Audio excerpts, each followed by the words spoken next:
Please welcome to speak to us the funniest man on earth, a performer of legendary comic genius, a children's book author of profound depth, an individual of enormous compassion who is doing so much to make our world a better place, the great Jim Carrey.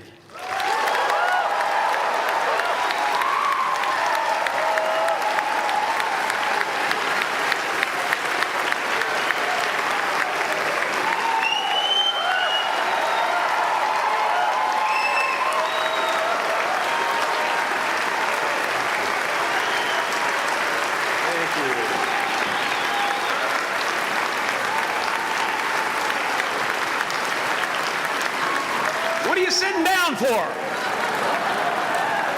I was gonna milk that for a while. You guys can stretch that out in post, right? You can make that longer in the edit. Thank you, Bevin. Thank you all. Jai Guru Dev.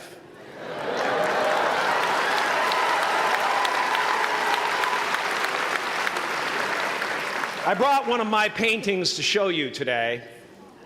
I hope you guys are going to be able to see it okay. It's not one of my bigger pieces, so you might want to move down front. Get a good look at it. Faculty, parents, friends, dignified guests, graduating class of 2014. And all the dead baseball players coming out of the corn to be with us today. After the harvest, there's no place for them to hide. Fields are empty. There's no cover there. I'm here to plant a seed today, a seed that will inspire you to move forward in life with enthusiastic hearts and a clear sense of wholeness. The question is, will that seed have a chance to take root? Or will I be sued by Monsanto and forced to use their seed?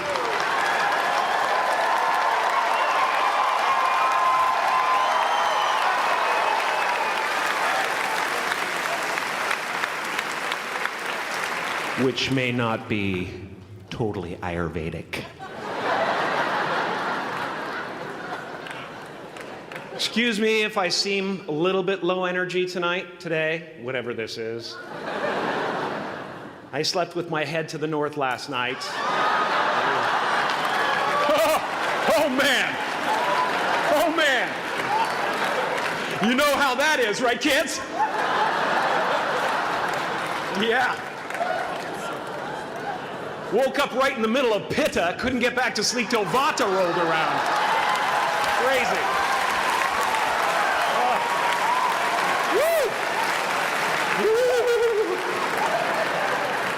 But I didn't freak out, you know.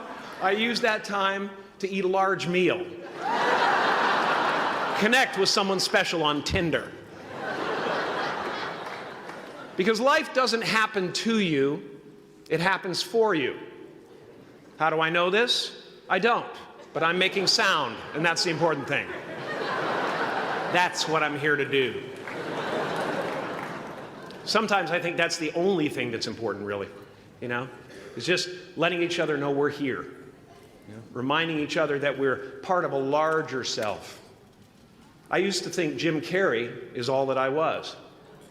Just a flickering light, a dancing shadow, the great nothing masquerading as something you can name.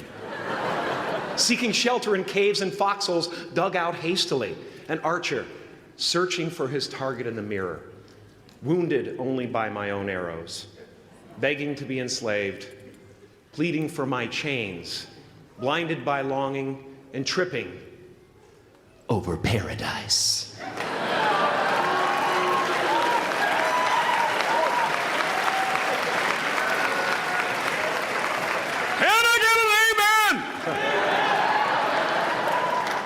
You didn't think I could be serious, did you? I don't think you understand who you're dealing with. I have no limits.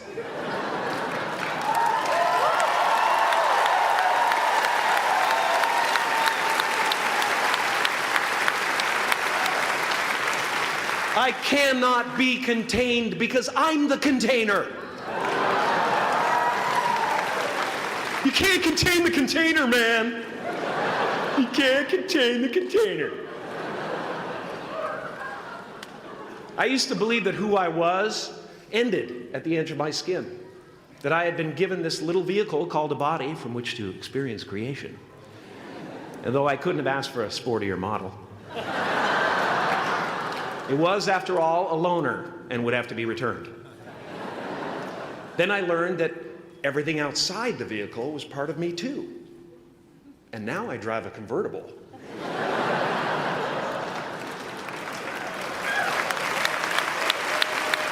Yeah, man. Top down, wind of my hair. Woo! I am elated and truly excited to be present and fully connected to you at this important moment in your journey. I hope you're ready to open the roof and take it all in. Okay, 4 more years then. They're obviously not ready. Just need some more cooking. Now, I want to thank the trustees, the administrators, the faculty of MUM for creating an institution worthy of Maharishi's ideals of education, a place that teaches knowledge and experience, the knowledge and experience necessary to be productive in life, as well as enabling the students through transcendental meditation and ancient Vedic knowledge to slack off twice a day for an hour and a half.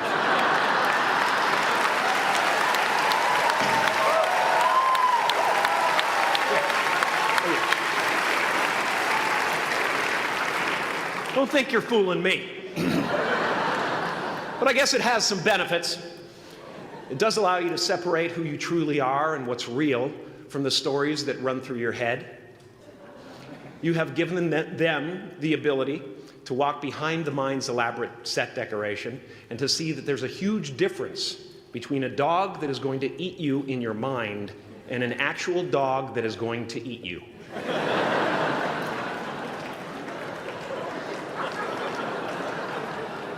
That may sound like no big deal, but many never learn that distinction.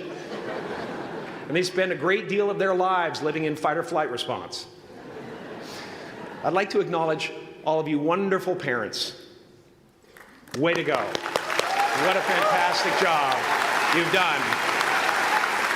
For your tireless dedication, your love, your support, most of all, for the attention that you paid to your children.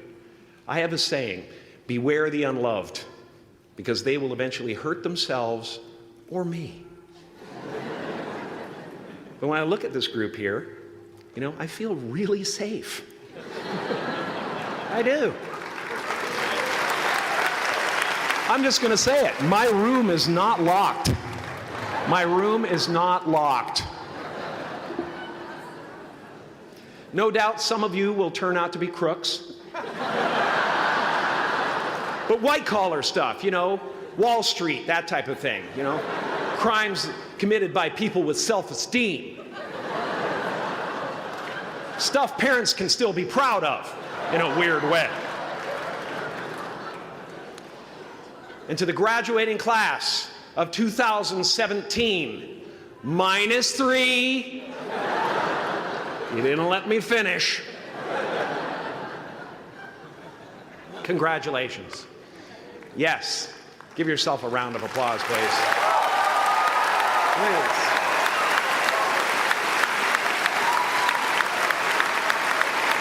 Yeah.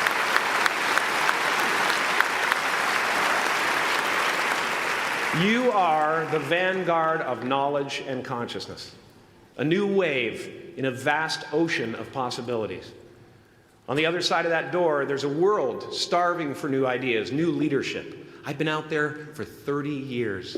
She's a wildcat. Oh, she'll rub up against your leg and purr until you pick her up and start petting her, and then out of nowhere, she'll swat you in the face. It can be rough out there, but that's okay, because there's soft serve ice cream with sprinkles. I guess that's what I'm really trying to say here today.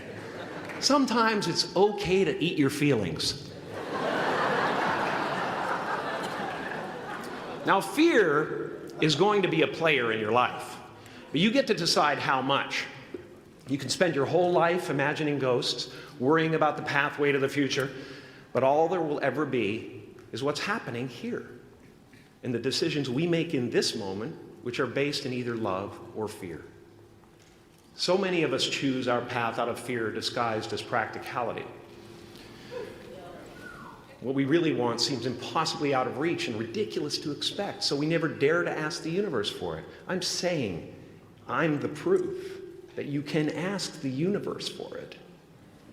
Please.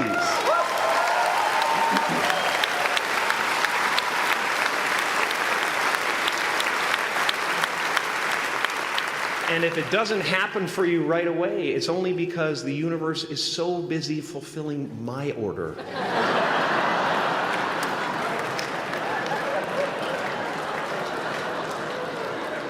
Party size! My father could have been a great comedian, but he didn't believe that that was possible for him. And so he made a conservative choice. Instead, he got a safe job as an accountant. And when I was 12 years old, he was let go from that safe job. And our family had to do whatever we could to survive. I learned many great lessons from my father, not the least of which was that you can fail at what you don't want. So you might as well take a chance on doing what you love.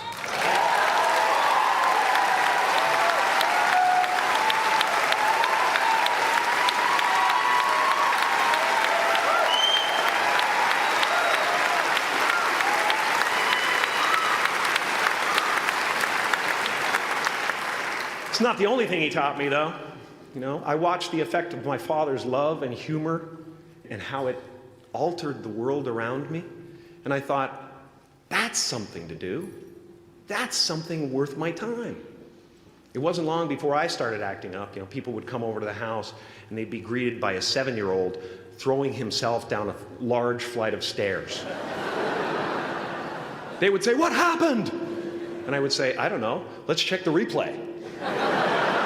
I'd go back to the top of the stairs and come back down in slow motion.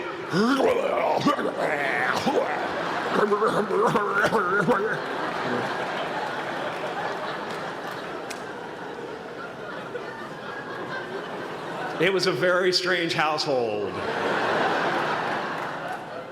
My father used to brag that I wasn't a ham, I was the whole pig. And he treated my talent as if it was his second chance. When I was about 28, after a decade as a professional comedian, I realized one night in LA that the purpose of my life had always been to free people from concern, just like my dad. And when I realized this, I dubbed my new devotion the Church of Freedom from Concern. The Church of FFC.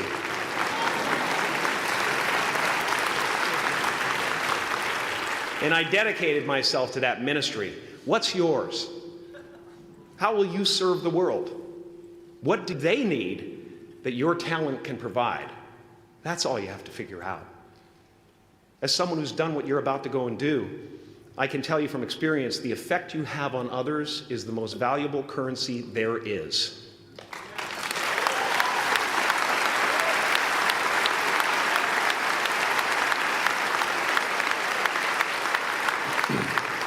Because everything you gain in life will rot and fall apart, and all that will be left of you is what was in your heart. My choosing to free people from concern got me to the top of a mountain. Look where I am. Look what I get to do. Everywhere I go. I'm going to get emotional because when I tap into this, it really is extraordinary to me.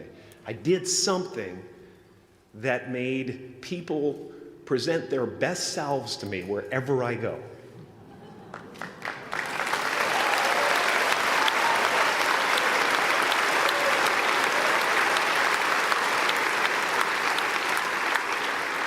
I am at the top of the mountain, and I was, and the only one I hadn't freed was myself, and that's when my search for identity deepened. I wondered who I'd be without my fame. Who would I be if I said things that people didn't want to hear? Or if I defied their expectations of me? What if I showed up to the party without my Mardi Gras mask and refused to flash my breasts for a handful of beads? I'll give you a moment to wipe that image out of your mind. But you guys are so ahead of the game. You already know who you are. And that peace that we're after lies somewhere beyond personality, beyond the perception of others, beyond invention and disguise, even beyond effort itself. You can join the game, fight the wars, play with form all you want, but to find real peace, you have to let the armor go. Your need for acceptance can make you invisible in this world. Don't let anything stand in the way of the light that shines through this form. Risk being seen in all of your glory.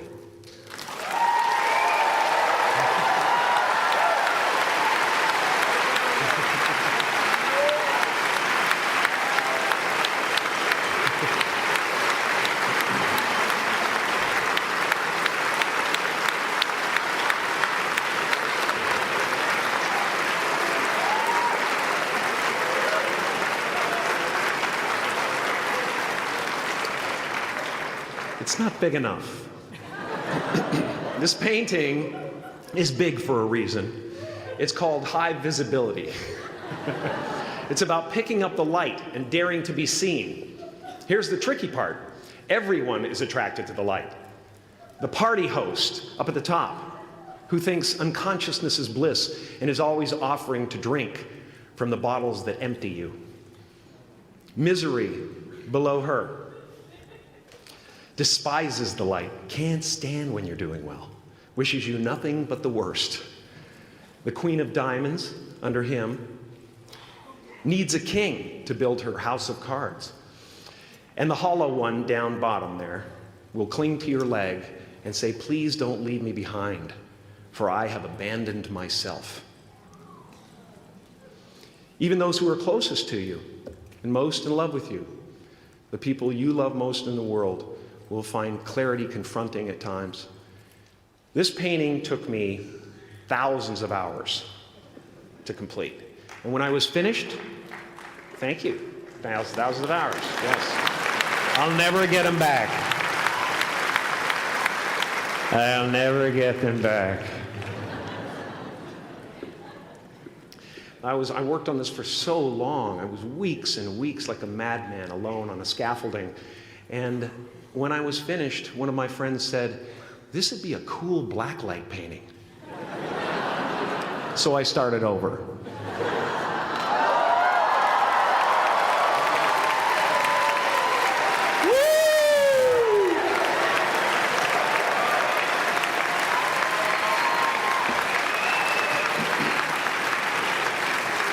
Welcome to Burning Man. Some pretty crazy characters up there, but better up there than in here. You know, painting is one of the ways, thank you. Painting is one of the ways I free myself from concern, a way to stop the world through total mental, spiritual, and physical involvement. But even with that comes a feeling of divine dissatisfaction, because ultimately, we're not the avatars we create. We're not the pictures on the film stock. We are the light that shines through. All else is just smoke and mirrors, distracting, but not truly compelling. I've often said that I wished people could realize all their dreams and wealth and fame, and so that they could see that it's not where you're going to find your sense of completion. Like many of you, I was concerned about going out into the world and doing something bigger than myself, until someone smarter than myself made me realize that there is nothing bigger than myself.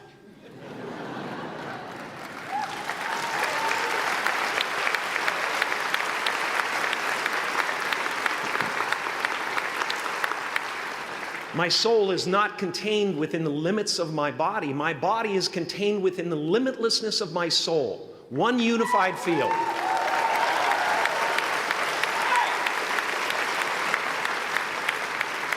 One unified field of nothing, dancing for no particular reason, except maybe to comfort and entertain itself.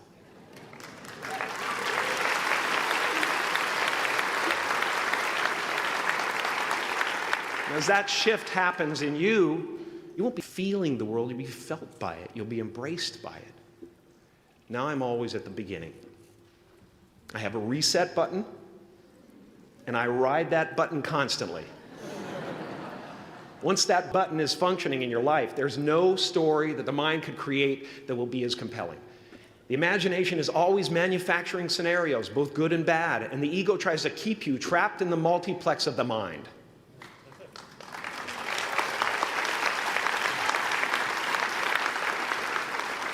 Our eyes are not viewers, they're also projectors that are running a second story over the picture that we see in front of us all the time. Fear is writing that script, and the working title is, I'll Never Be Enough.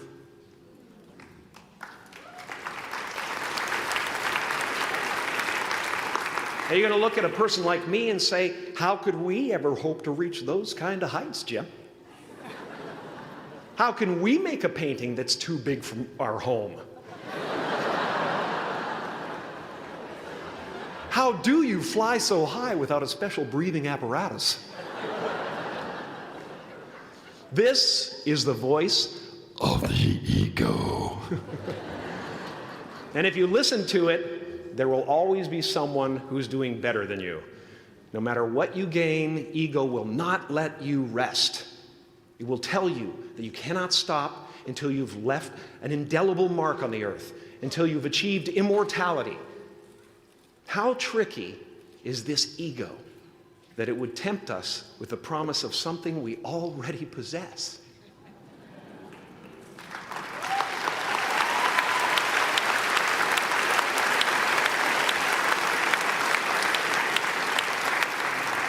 So, I just want you to relax.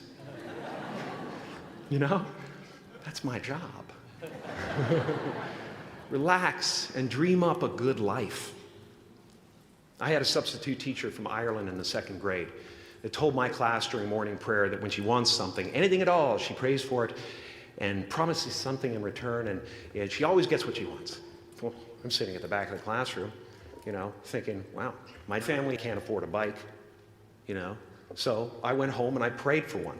And I promised I would recite the rosary every night in exchange. Broke that promise. But 2 weeks later, I got home from school to find a brand new Mustang bike with a banana seat and Easy Rider handlebars. Yeah. From fool to cool. My family informed me that I had won the bike in a raffle that a friend of mine had entered my name in without my knowledge whatsoever. So that type of thing has been happening to me ever since. And as far as I can tell, it's just about letting the universe know what you want and working toward it while letting go of how it comes to pass.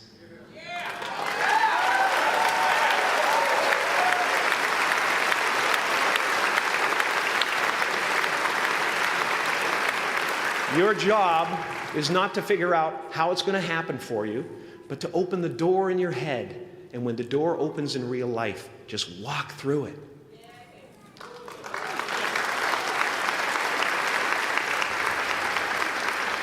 And don't worry if you miss your cue, because there's always doors opening. They keep opening. And when I say life doesn't happen to you, it happens for you, I really don't know if that's true. I'm just making a conscious choice to perceive challenges as something beneficial so that I can deal with them in the most productive way. You'll come up with your own style. That's part of the fun. Oh, and why not take a chance on faith as well?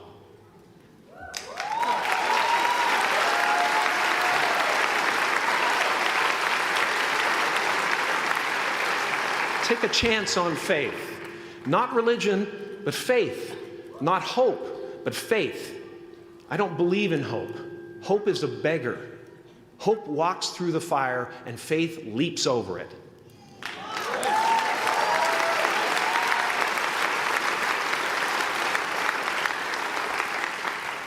You are ready and able to do beautiful things in this world. And after you walk through those doors today, You will only ever have two choices, love or fear. Choose love, and don't ever let fear turn you against your playful heart. Thank you so much. Thank you, Dad. I'm so honored.